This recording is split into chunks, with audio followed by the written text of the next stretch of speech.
It's 1 in the morning, and I'm elbow deep in the engine of my '98 Ford when Lila's phone lights up on my workbench. The notification sound echoes through my garage like a church bell at a funeral.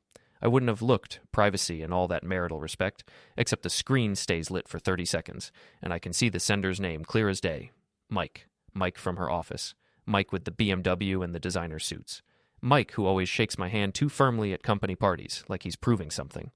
Can't wait to feel you again tomorrow. Room 237, same as always. M. I stare at those words until they burn into my retinas. I had 23 years of marriage, and this is how I find out.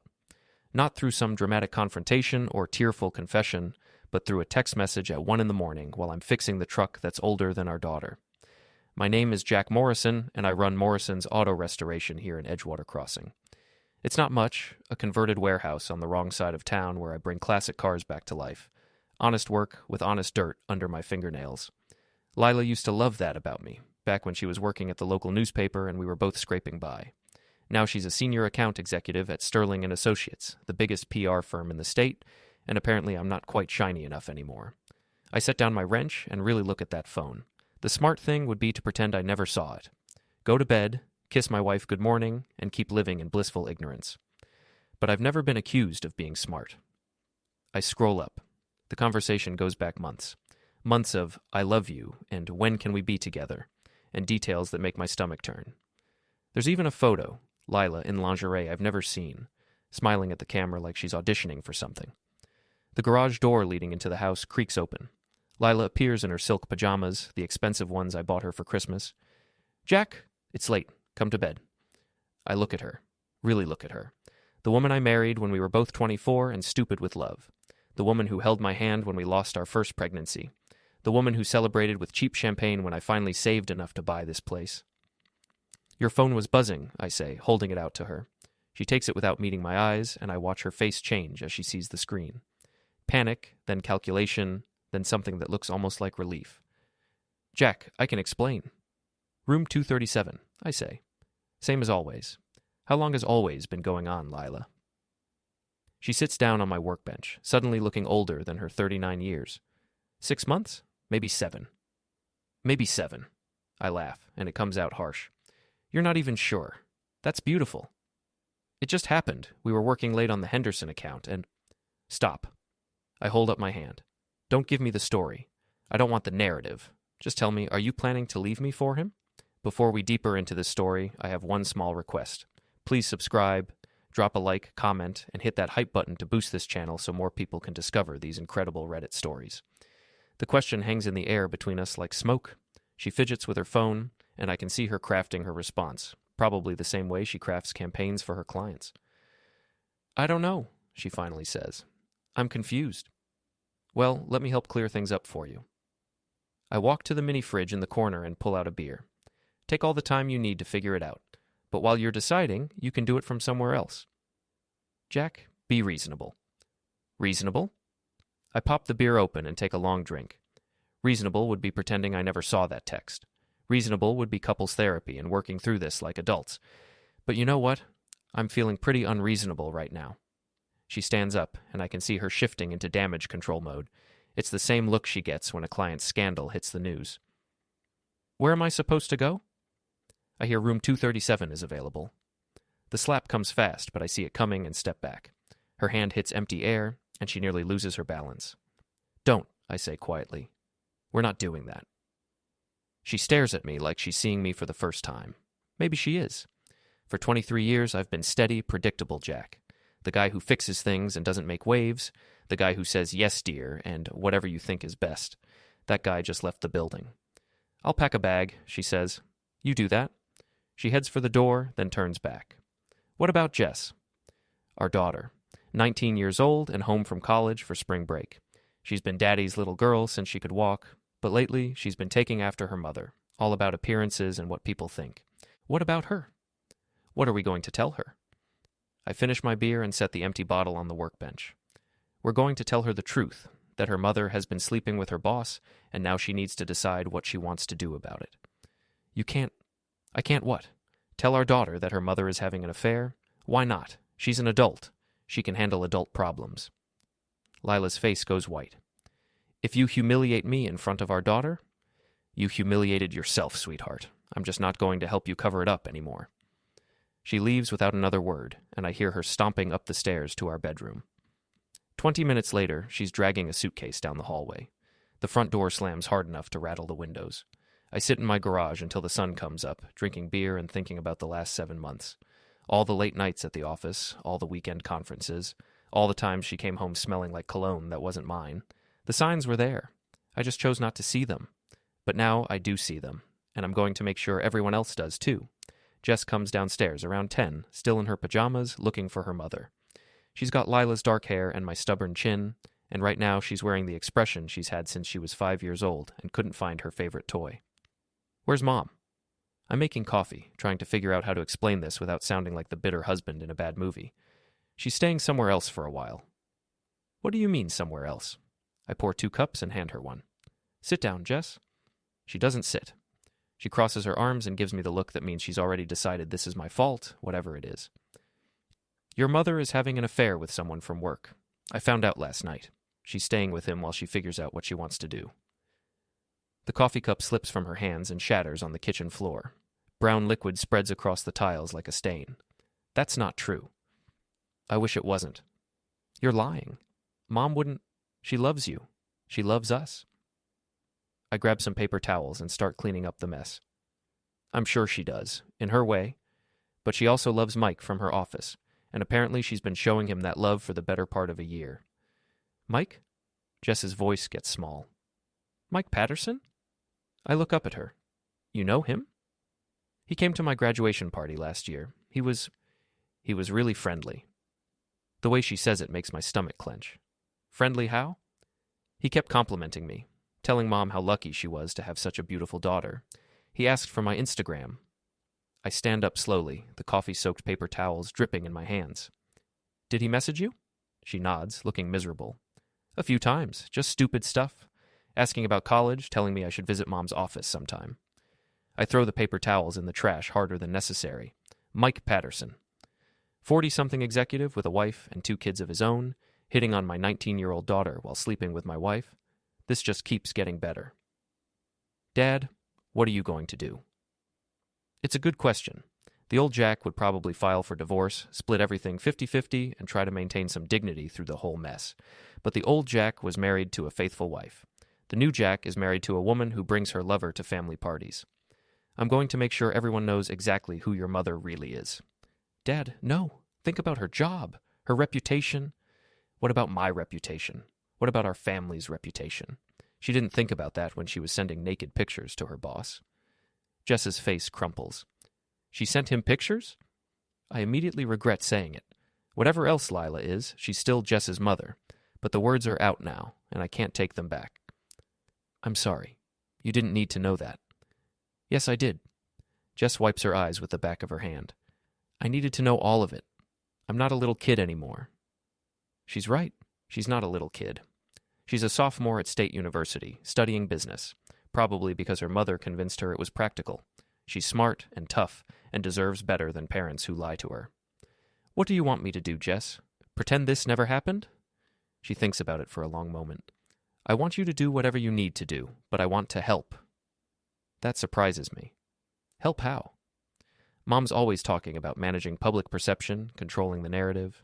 She's good at making herself look like the victim. But I know things about her that she doesn't think I know. Like what? Like the fact that this isn't the first time. The kitchen goes quiet except for the hum of the refrigerator.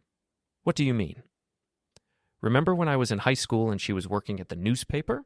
She had that editor, Mr. Carver. She thought I didn't notice, but she was always staying late to work with him, always talking about how brilliant he was. I remember Carver. Divorced, pretentious, always wore those stupid bow ties. He left town suddenly, took a job at some paper in California. How do you know? Because I saw them together, at that little motel on Route 9. I was with friends, and we drove past, and I saw Mom's car in the parking lot. I saw her coming out of one of the rooms with him. Why didn't you tell me? She shrugs. I was 16. I thought maybe you already knew and were okay with it. I thought maybe that's just what married people did. I sit down at the kitchen table and put my head in my hands. 2 affairs that I know of. Probably more that I don't. I'm sorry, Jess. I'm sorry you had to see that. I'm sorry you had to keep that secret. I'm not. She sits down across from me. I'm tired of keeping her secrets. I'm tired of pretending she's perfect. My phone buzzes. Text message from Lila. We need to talk. Meet me at Rosie's Diner at noon. I show Jess the message. Are you going to go? Yeah, but first, I'm going to make a few phone calls. Rosie's Diner sits on the edge of downtown Edgewater Crossing like a relic from a better time. Red vinyl booths, black and white checkered floors, and coffee that could strip paint. It's where the blue-collar crowd goes for breakfast, and the white-collar crowd goes when they want to feel authentic. Lila is already there when I arrive, sitting in a corner booth with her back to the wall. She's dressed for business, navy suit, pearl earrings, the armor she wears when she needs to feel in control. I slide into the seat across from her and signal the waitress for coffee. You look tired, I say. I didn't sleep much. Guilty conscience will do that. She flinches, but recovers quickly. Jack, we need to discuss how we're going to handle this. Handle what? Your affair, or the fact that everyone in town is going to know about it by dinner time? What do you mean? I pull out my phone and show her the screen. I've been busy this morning. Called Ray at the boxing gym, Mrs. Patterson next door, Tom from the hardware store. You remember Tom, right? His wife works at the bank with Mike's wife. Her face goes pale. You didn't. I did. Told them all the same thing. That my wife of 23 years has been sleeping with her boss for 7 months, and now she's moved in with him while she decides if she wants to stay married. You had no right. I had every right. You made this public the moment you brought him to our daughter's graduation party. You made it public every time you lied to me about working late. You made it public when you sent him pictures of yourself in our bedroom. The waitress brings my coffee. I take a sip and watch Lila try to figure out her next move. What do you want? She asks finally. I want you to understand something. For 23 years, I've been the guy who goes along to get along, the guy who doesn't make waves, the guy who lets you handle the social stuff because you're better at it. But that guy? He's gone. Jack, be reasonable. Think about what this will do to our family, to Jess. Jess already knows. She's known for years, apparently. About Carver, too. Lila's coffee cup rattles against the saucer. She told you about that? She saw you at the motel on Route 9 when she was 16. She's been keeping your secrets for 3 years. That wasn't... It was different. It was just what? Practice? She closes her eyes and takes a deep breath. When she opens them again, she's back in control mode. Fine. You want to play hardball? Let's play hardball. I make 3 times what you make. I own half of everything, including your precious garage. You want a divorce? I'll take half your business and enough alimony to make sure you never forget what you lost. I lean back in the booth and smile. It's not a nice smile. See? That's where you made your first mistake. You think this is about money? Everything is about money, Jack. You just never understood that. Maybe. But you never understood something else. This town runs on gossip, and I've got the best story anyone's heard in years. Successful businesswoman throws away her family for her boss, leaves her husband for a man who hits on teenage girls, abandons her daughter for a guy with a wife and kids of his own. Mike is getting divorced. No, he's not. I called his wife this morning. Had a very interesting conversation with Patricia Patterson. Turns out she had no idea her husband was planning to leave her. She was quite grateful for the information. Lila stares at me like I've grown a second head. You called his wife? I called his wife. I also called his boss. Did you know Sterling and Associates has a very strict policy about relationships between supervisors and subordinates? Something about liability and workplace harassment. You're trying to get me fired. I'm not trying to do anything. I'm just making sure everyone has all the facts. What they do with those facts is up to them. She leans forward, and for the first time since this started, I see real fear in her eyes. Jack, please. I made a mistake. I know that. But we can work through this. We can go to counseling. We can what? Pretend the last 7 months didn't happen? Pretend you didn't lie to me every single day? Pretend you didn't bring your lover to our daughter's graduation? I never meant for it to go this far. But it did go this far, and now you have to live with the consequences. I stand up and drop a $5 bill on the table. Enjoy your lunch, Lila. I've got work to do. What kind of work? I lean down so only she can hear me. The kind that makes sure everyone in this town knows exactly who you really are. Ray's boxing gym occupies the bottom floor of an old brick building downtown. It smells like sweat and leather and honest effort. Everything my marriage used to be. I've been coming here for 15 years, ever since I realized I needed somewhere to hit things that wouldn't hit back. Ray himself is 60-something, built like a fire hydrant, with hands that look like they've been carved from oak. He's seen 3 divorces, 2 bankruptcies, and more fights than most people see in movies. Nothing surprises him anymore. "So she's really gone?" he asks, wrapping my hands for a session with the heavy bag. "She's really gone. Moved in with her boss yesterday." "And you're handling it by declaring war on the whole town?" "I'm handling it by making sure the truth comes out." Ray finishes with the wraps and steps back. "Truth's a dangerous thing, Jack. You sure you want to go down this road?" I throw a combination at the bag. Jab, cross, hook. The impact travels up my arms and settles somewhere in my chest. She made the choice for me when she decided to humiliate our family. And what about Jess? Jess is on my side. She's tired of covering for her mother. Ray nods slowly. That girl's got more sense than both her parents put together. I work the bag for 20 minutes, thinking about my next moves. By the time I'm done, I've got a plan. The first stop is Patterson's Real Estate, where Mike's wife works as an agent. Patricia Patterson is a small, neat woman who looks like she's never had a hair out of place in her life. When I walk into her office, she looks up with a professional smile that probably sells a lot of houses. "Mr. Morrison, what can I do for you?" "I wanted to follow up on our conversation this morning. Make sure you understood what I was telling you." The smile fades. "I understood perfectly. My husband is having an affair with your wife."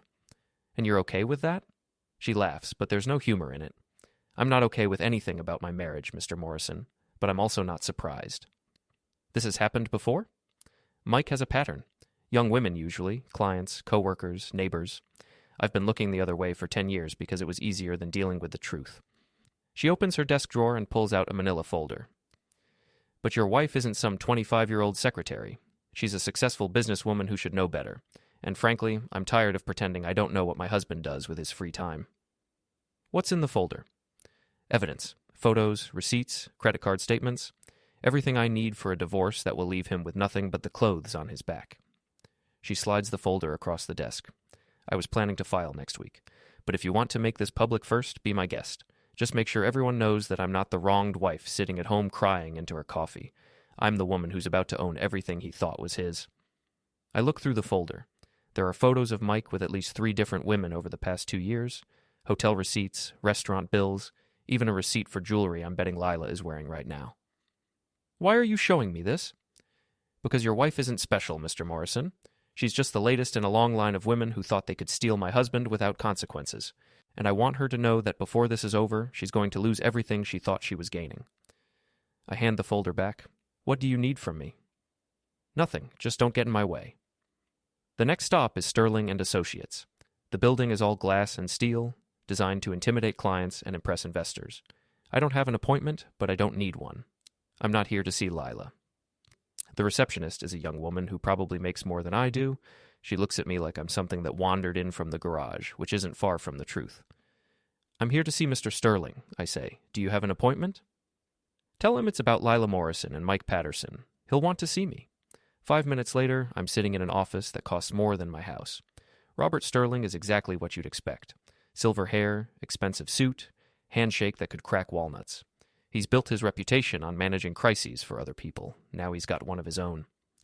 "Mr. Morrison, I understand you have some concerns about 2 of our employees." "I have information about 2 of your employees. What you do with it is up to you." I lay out the timeline. 7 months of affair, company resources used for personal business, a supervisor taking advantage of his position. I don't exaggerate or embellish.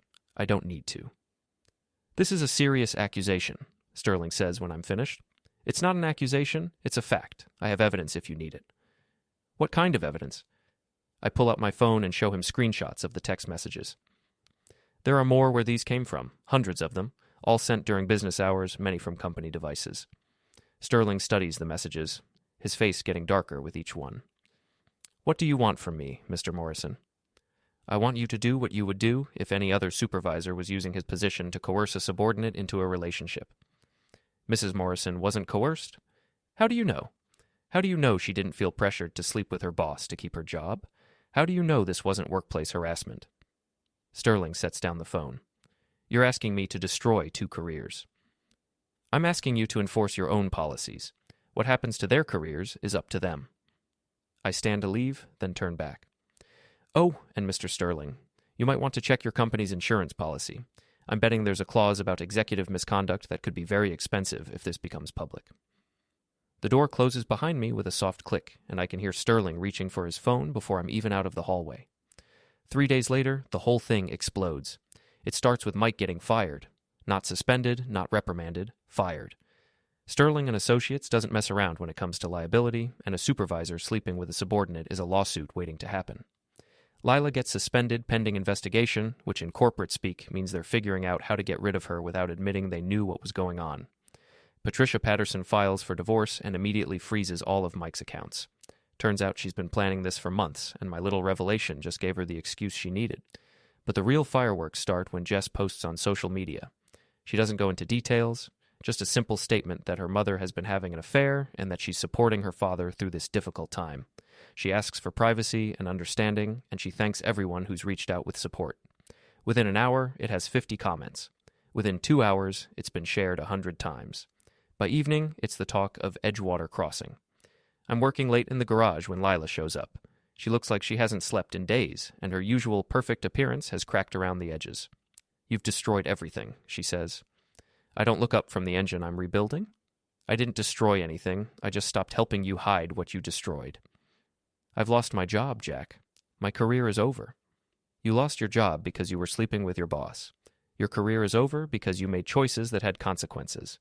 And what about Mike? He's lost everything, too." I finally look at her. Mike is a 43-year-old man who's been cheating on his wife for a decade. He hit on our 19-year-old daughter. You want me to feel sorry for him? He never touched Jess. He didn't touch her because she's smarter than you are. She saw what he was and stayed away. Lila sits down on my workbench, suddenly looking older than her years. "What do you want from me, Jack? What will it take to end this?"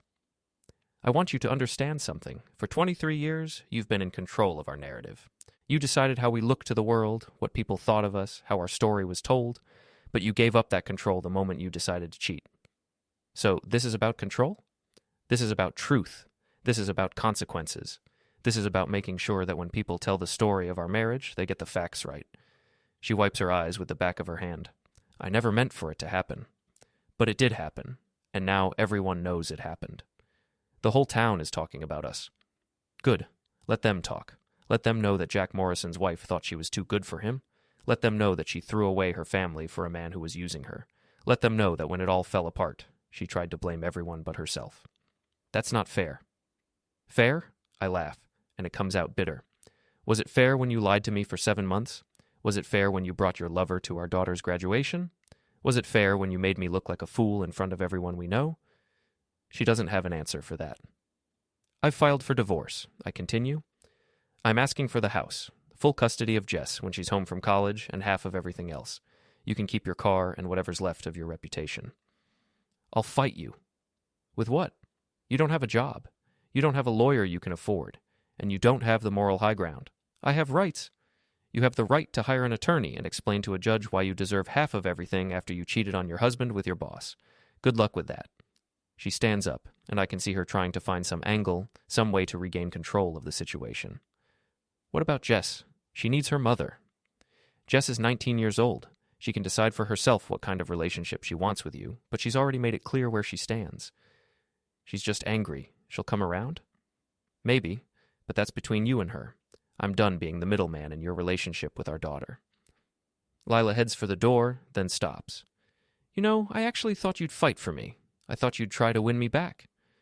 "Why would I fight for someone who doesn't want to be here?" "Because you love me." I consider that for a moment. I love the woman I married. I love the woman who used to laugh at my stupid jokes and fall asleep in my arms. I love the woman who cried when we lost our first baby and celebrated when Jess was born. But that woman's been gone for a long time, hasn't she? She doesn't answer, but she doesn't need to. We both know the truth. The woman standing in my garage right now is someone I don't recognize. Someone who lies and cheats and expects everyone else to clean up her messes. And you're right. I don't love that woman.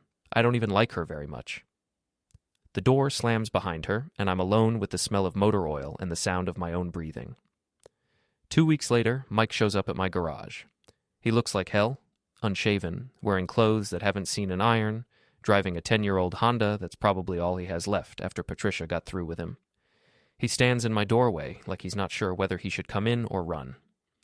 "We need to talk," he says. I don't look up from the carburetor I'm cleaning. "No, we don't. This has gone far enough, Jack. We're both losing everything. You lost everything. I'm just getting started." He steps into the garage, and I can smell the desperation on him. "Look, I know you're angry." "Angry?" I set down my tools and finally look at him.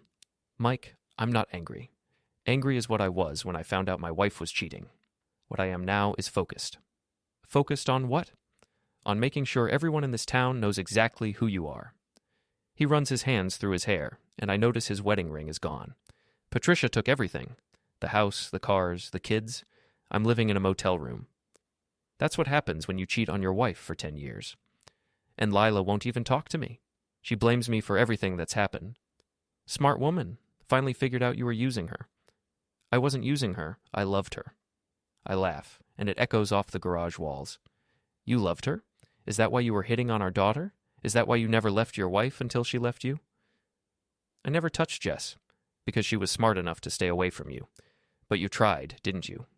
A 19-year-old girl, and you couldn't help yourself. His face flushes red. That's not... It wasn't like that. What was it like, Mike? Explain it to me. She's a beautiful girl.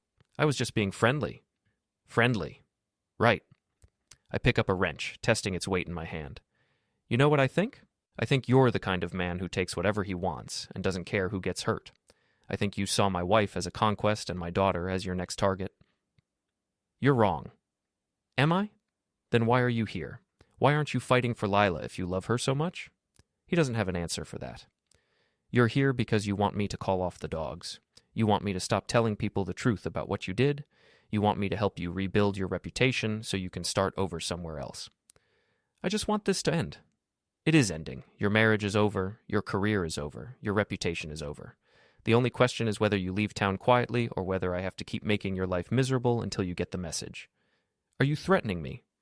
I'm explaining your options. Option 1, you disappear. Leave Edgewater Crossing, leave the state, leave my family alone forever. Option 2, you stick around and find out what else I'm capable of. He stares at me for a long moment, probably trying to figure out if I'm serious. I am. What about Lila? What about her?